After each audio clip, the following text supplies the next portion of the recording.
Hello, friends, neighbors. John, your Gamer here. Welcome down to the Nook. Happy Scotch Day. Okay, I'm a day late. Scotch Day or National Scotch Day was actually July 27th, and we're here on the 28th. But I was still thinking I wanted to talk to you guys about some scotch. It's a great liquid. It's totally worth talking about, and you might be waiting until the weekend to cheers and then give a nod to Scotland. So I thought I'd share some ideas from Benromach. I've been enjoying Benromach lately, or again, it's been a little bit of a while, and then James gave me these two bottles, and it's been fun getting into them. So I'm going to come back. I'm going to talk to you about Benromach 15-year-old, classic Speyside with a bit of ex-bourbon and ex-sherry, and then I'll talk about this 10-year-old. This is probably hard to get nowadays, but it's just a 10-year-old, but it's released at 100 imperial proof, or 114 proof, or 57%. So this is interesting. We'll start with the 15. If you have a little scotch kicking around, why don't you pour it around? Even better, if you have some Benromach, why don't you pour it? And let's share some notes, see what we get together. 3, 4.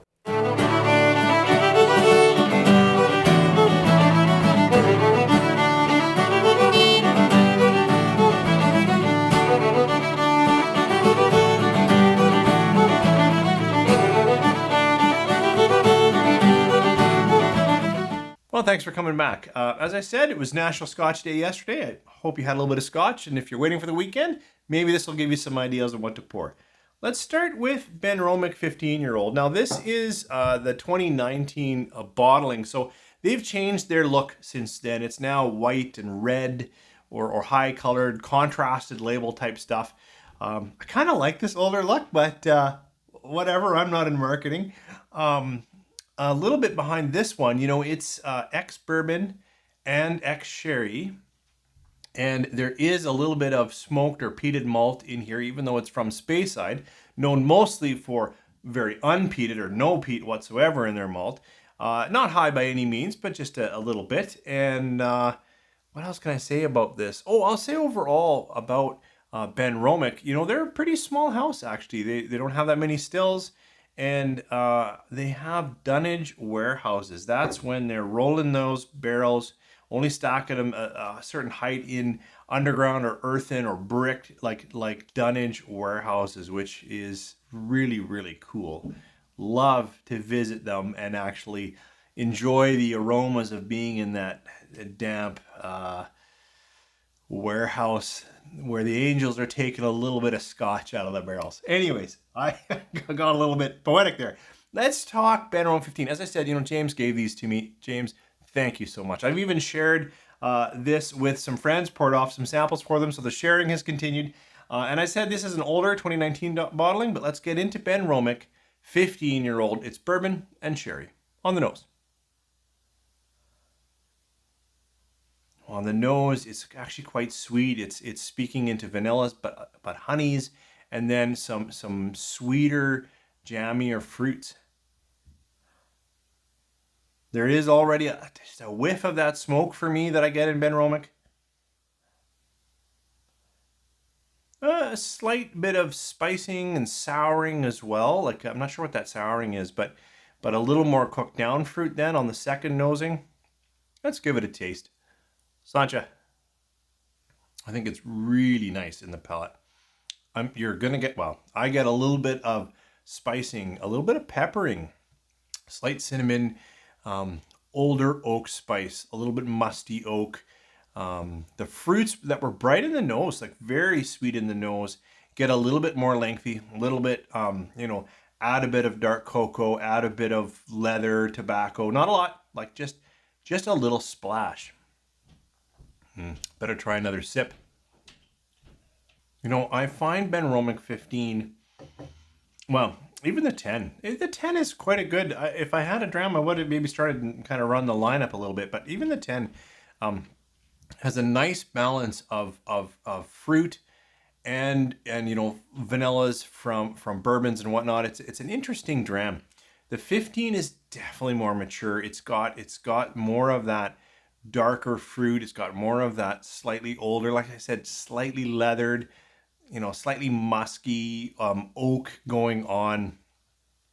I'm surprised in this sitting how much peat I'm getting out. I really I wish I knew exactly what percentage peated malt they used because I have their Curiostas still. Have a place that still has it on sale, and it is a great bottle, and it's full peat. This isn't full peat, but it's more peat than I was thinking. I was thinking it was just a splash or a drop, and it is. But right now, in my palate, and this sitting with you guys right here, this 15-year-old is actually speaking into that. It's a little bit, smoke, a little bit of smolder, slight ash, a little bit, mossy, that kind of edge of peat. It's not phenolic for me. It's not medicinal. It's not, running down the Band-Aid line, that kind of thing, but it does give it a more earthy note, which I really enjoy. I was going to wait till the end to say this, but I would say, if Benromach could get off the 43% and release this at natural, non-chill 46%, I think their whole line would be a cracker because the flavors are awesome. They really are. They're good just the way they are, and I recommend this. This 15-year-old, now I know this is the 2019 bottling, and I haven't had the new one, so I don't know how much it's changed, but this is a 4-star for me. I'm really enjoying this whiskey. Thanks again, James.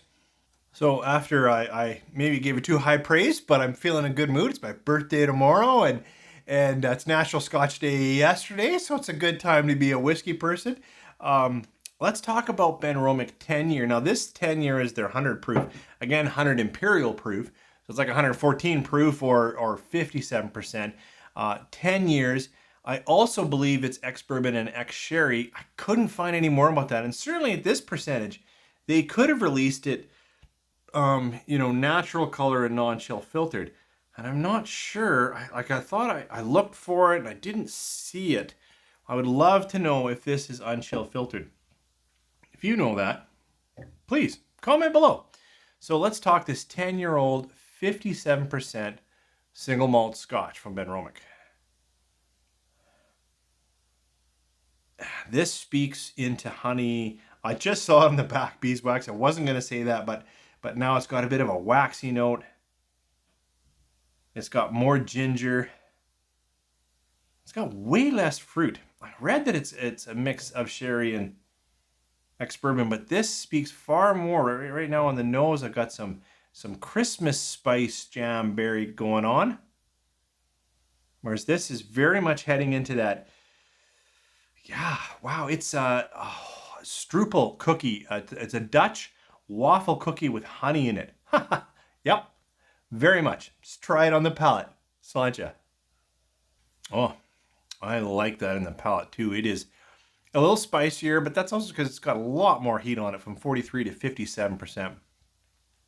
Now I'm doubting what I've read, because I'm telling you right now in my palate, this is very much ex-bourbon. It's got some nice oak. It's got some nice caramel. It's got some toffee.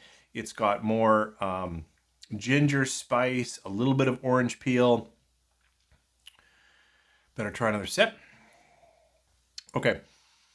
Right now, as in the last few months, I am really enjoying Benromach. It's got just enough peat in it to make that extra layer, not overwhelming.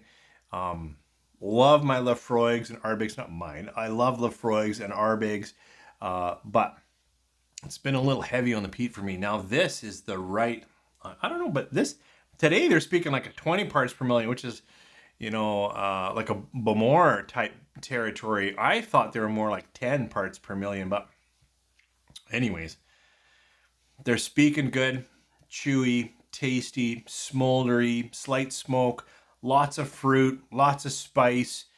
These both sit at that nice, 4-star type whiskey, which for me is pretty high rating lately. In the right mood, this is rough. Like, so, if you're a refined 25-year-old Scotch drinker, don't bother picking it up. Leave it on the shelf for me. But for me, I like getting tossed around a bit by a Scotch, and I would almost give a nod to this in terms of just experience. It is rougher than this, both in ABV and also age. Like, we got another 5 years. That's twice again in the barrel. So this is a more refined Scotch, one I can recommend to a broader range of Scotch drinkers. But this 10-year-old If you're like me, you like a little roughness in your Scotch, but lots of good flavor. If you still see this 10-year-old 100 proof, I'd buy it over this if I saw it on the shelf. So 4.25. Anyways, look, thanks for joining me here. I'm sorry I missed Scotch Day. It's funny, I'm on holidays, so I have no excuse, but even on holidays, sometimes you get busy doing stuff around the house. Thanks for coming back, though, and joining me today, and I hope that your weekend is just fantastic. What another opportunity to think about some Scotch, try something new, and why don't you share down below what you got? Thanks for joining me. Take care.